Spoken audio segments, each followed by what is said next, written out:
Good afternoon. My name is Deborah Pratt Johnson Burns. I am the founder of Literacy to Legacy Mentors, Reframing Your Financial Future. Today, August 11th, my guest is Jody Oken. She is one of the nation's leading college financial aid coaches. She founded College Financial Aid Advisors.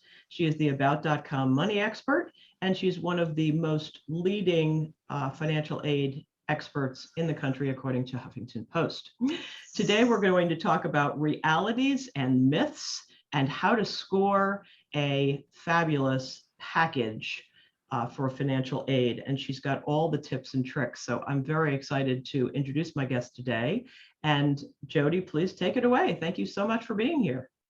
Well, thank you for having me. I'm so excited to be here talking about my favorite subject. So that's always fun. Absolutely. And hopefully we can answer questions for you and answer questions for your audience. So, what do you think is top of the list? Exactly. Well, I think most of us as parents, as caregivers, as brothers, sisters, whomever, always have that question in mind. Should I fill out the FAFSA? Like, we make too much money, we have too much money, we're too rich. It's not going to matter. I think many people, that is a major myth. And I'd love to hear more about what your thoughts are of, do you get that question a lot? And what is your response? Because I think it is a misunderstanding. Yeah, no, I agree 100%. Usually that is the first phone call. Should I fill it out? And usually the family says, I have 10 reasons why I shouldn't. And I'm going to give it to everyone right here, right now. So if you have pencil, paper, whatever you do, I'm going to give it to you. The answer is, ready? Yes, no matter what.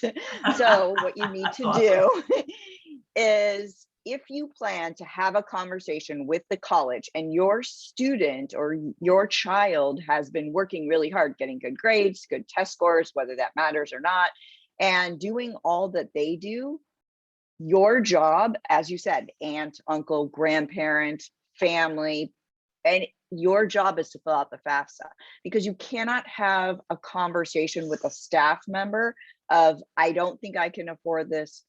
God forbid something happened in our family.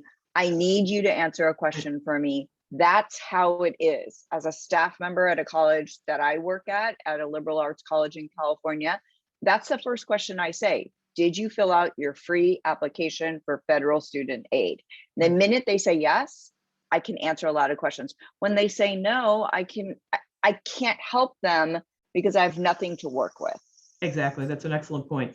So the answer is a resounding yes. Fantastic. Yes. And the deadline, I understand, is a pretty firm one, and particularly with the moratorium going on right now with financial aid in terms of loans not needing to be repaid immediately. They're sort of on hold, if you will, as well as the interest for that matter, which makes a lot of us very happy.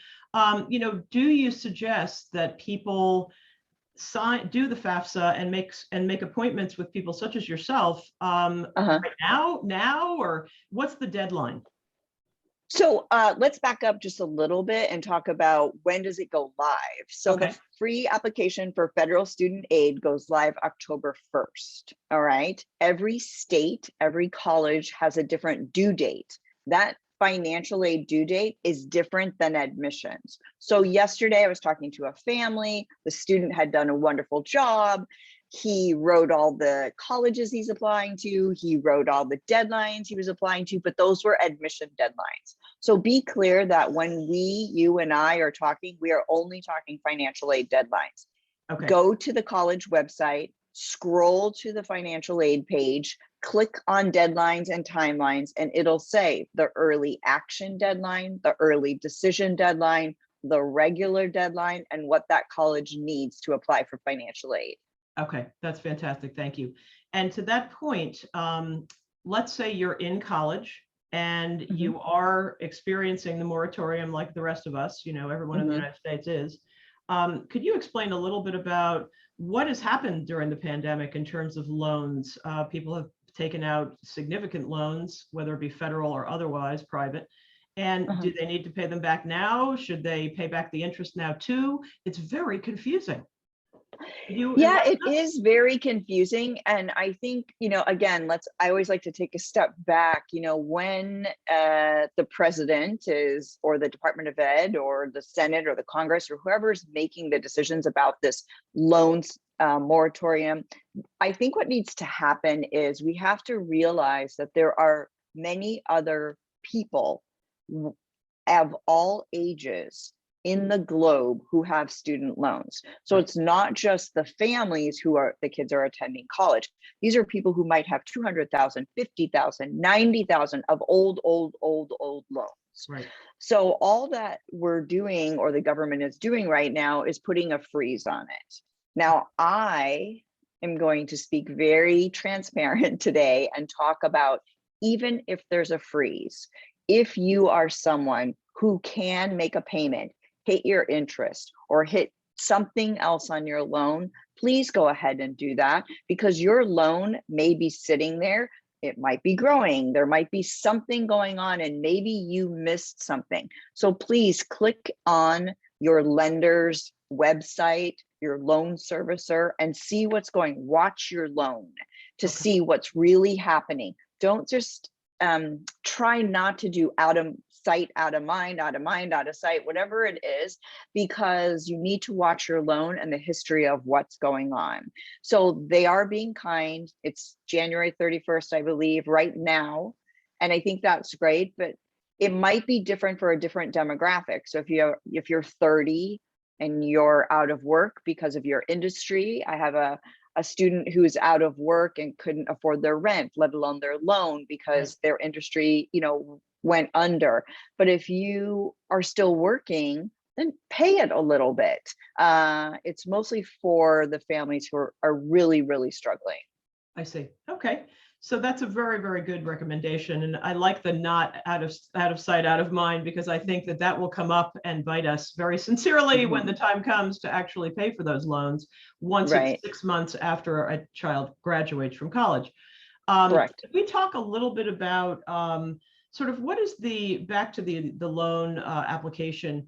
Is there like an income cutoff? Is there any other kind of consideration that parents should be aware of when they're about to get financial aid? And could they get a bigger package perhaps if they had the right information? Yeah, I think those questions are just not touched on right now. There's these loan questions. Usually families go into that in May or June, and they're in panic. They've received their bill. They need some extra cash, and they haven't really had the conversation. So I do try to have the conversation with my families that this does exist. It doesn't happen till May, but you can take up to cost of attendance. And families think that student loans or parent loans are just like other loans in the market, whether it's a house loan or home equity loan, but they're not. They strictly look at credit score. You do get approved right away or declined on the spot. Wow. So this is a loan that doesn't take weeks and weeks to plan for. It is a loan that's sitting there. The interest rate always changes May 31st-ish. Before school starts in the fall. So it is a loan that parents can take, and it is under the umbrella of federal loans, which we really want to try to stay. I'm going to kind of go ahead and talk about, you want to stay in the federal umbrella, because if you stay in federal and the government is going to help, they can help you in federal. They can't help you if you have a private loan in a bank. And I understand that families might need to do that, or they have to do that, but just remember my words, try to stay federal, because if you can get help, it will come your way if you stay in that umbrella. That's fantastic. Absolutely. Is there a mathematical formula that colleges and universities use that parents should be aware of? And what is the sort of estimated loan formulation that parents should be using? The EFT or the meaning like what calculator? So the net price calculator is a great thing. So net price calculator, lots of acronyms in the industry. So net price calculator is NPC, and that's to figure out how much you as a family are going to pay for college, given certain criteria. scores, grades, income, household, et cetera, et cetera. So that's going to tell the student and the family, this is how much we think you're going to get. Okay. All students are going to get probably a loan package. If you're a freshman, you get $5,500. If you're a sophomore, you get $6,500. If you're a junior or a senior, you get $7,500.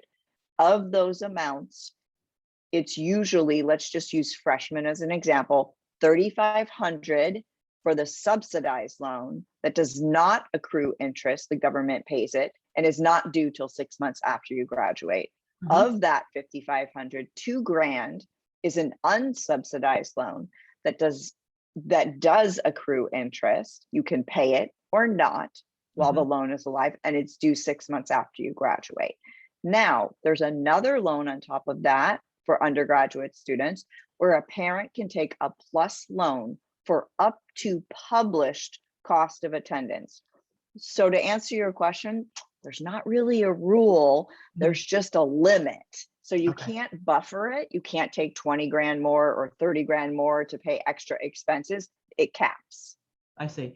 And I think the other thing students— Did I answer your question? Yes, thank you. Students and families also need to know is that as a parent of a child in college in LMU in California, which is an expensive private school, I needed every opportunity to maximize the financial aid package. And what I found was there's also work study, which is great. There are also, could you talk a little bit about that? And there's an interesting thing called a Burns loan, ironically our name, that is given out at the college, which is in addition to all of the other loans and packages that our daughter was able to secure. And then separately, there's scholarships.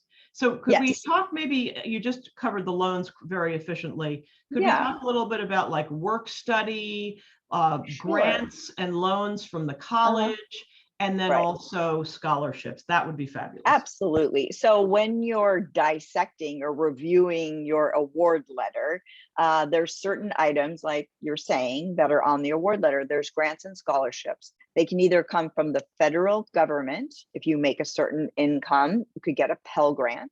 If you live in California, I'm sure in other states, I'm just going to use my state as an example. If you go to school in California and live in California, you can get a Cal Grant, which is another kind of certain amount. You can also get a university scholarship and grant.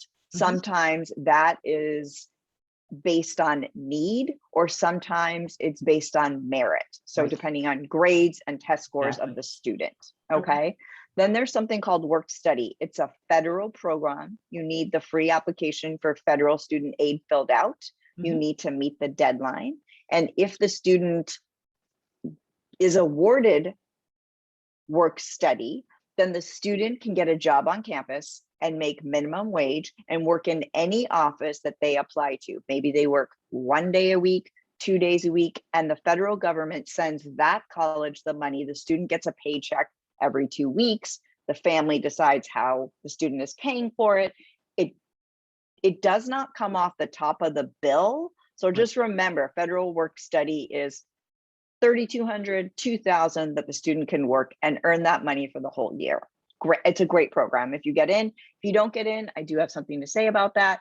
If you don't get into the work study program, I do think it's okay that students get a job on campus. Right. Okay. And so working is huge, and we're going to go off track just a little bit. Working is huge. Every employer wants to see a resume. College, you don't go to school every day from 8 to 5. So you can have a little job and you can build hard skills, soft skills. So working, I'm a fan. I think that would be great. Other colleges are implementing their own loans. That's money they have that they can loan out at their interest rate that they establish. And that agreement is between the college, who is now servicing a loan, and the student and the family. So those are the different things you can see on your award letter. And scholarships are a totally separate category again, which not only— private scholarships. Right. And you also service a whole scholarship division, correct, that you launched last year? Yeah, so last year I launched a scholarship program where I help the student. Usually I'm working with the parent or the Sure. grandparent or the aunt or uncle or the Mhm. guardian. But I work with the student and they go out and find 60 scholarships and they apply to them. So they write the essay or repurpose an essay. They have an Excel spreadsheet that keeps them on track. I meet with them every week. So private scholarships, you can be looking everywhere. They're about everything, and that will apply to your tuition if you are a winner. Excellent, excellent. Okay, that sounds fantastic. Do you feel that parents, back to the money issue in terms of not being eligible, I think it's Mhm. important to clarify that parents' assets, meaning private assets such as investment portfolios, 401ks, retirement plans, pensions, et cetera, those are not really considered, which I think is wonderful because then no one would get anything. Uh, And tell me, if you would, just clarify a little bit about that. That was a lovely mhm. surprise. Yeah, so I think we should clarify that statement too. So colleges do look at assets, they do not look at retirement. So if Okay, families have saved in a specific labeled IRA, Roth, retirement, they do not need to be reported on the free application for federal student aid. But if your student is applying to a private school that uses the CSS profile, they will ask about your retirement, but it's not in the formula okay. to award students. Okay. And then the other piece they ask about is your cash checking and savings. And Okay. so if you have money in your cash checking and savings, it will count in the formula. Then you want to bring up your house. I think a house is important. The free application for federal student aid, otherwise known as the FAFSA, which I keep giving you the long language, is not reported on the FAFSA, but it is on the CSS profile. Okay, great. And then what about a package? Like, this actually happened to us. So our daughter got a package and I thought, no, that's really not quite exactly what I was looking Mhm. for. And I worked with you to find Uh-huh. out, how do I appeal this? Because I Uh-huh. really think that she is worth more. And we Uh-huh. won. And that's the good news. Uh-huh. Yeah. But could you share Yeah. with us a little bit about, like, are 50% of the students who get a package, 50% are appealing, 20% are appealing? What is sort of the track record or the statistic on that? I'm curious to know that. So with the families I work with, and I've been doing this since about 2008, everyone, it's gradually where everyone really wants to appeal or needs to appeal, especially Okay. when we're sitting in a pandemic. Things happen to families. There's only 5 reasons that a family can't, that are regulated from the federal government, get approved for an appeal. One might be loss of income. One might be high medical expenses, Mhm. elder care, God forbid someone passes away, divorce, separation. And then the Mhm. 5th one is other. And when other comes in, it used to be, let's use my state as an example, California, fires. So fires is an example of maybe a special circumstance, a natural disaster, or in the South, maybe a hurricane, natural disaster. But what came about is we now have a pandemic, which is a global natural disaster, which everyone, unfortunately, some people are very affected and some people aren't.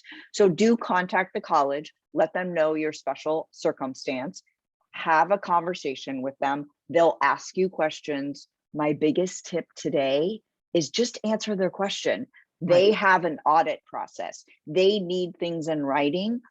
The worst they can say is no, Mhm. but you have to start the questions in order to get the answers. They're going to ask for papers. It's not a bad thing. It's just what they have to do to get in their audit process. To give you money, they need written documentation. So ask. It's gone Excellent. up. Almost all my families appeal now. Oh, that's wonderful to know. That's really encouraging. Mhm. So to wrap up, I think it's Mhm. important to share that you have been doing this for about 15 years, and then on the Yeah. corporate college university side for longer. And that Uh-huh. you have this really cool thing on Twitter called College Cash. Yes. Could you talk a little bit about that so that people who are listening Mhm. can actually tune Mhm. in and check out Yeah. some of your tips and strategies if they missed some of the what we're talking about today?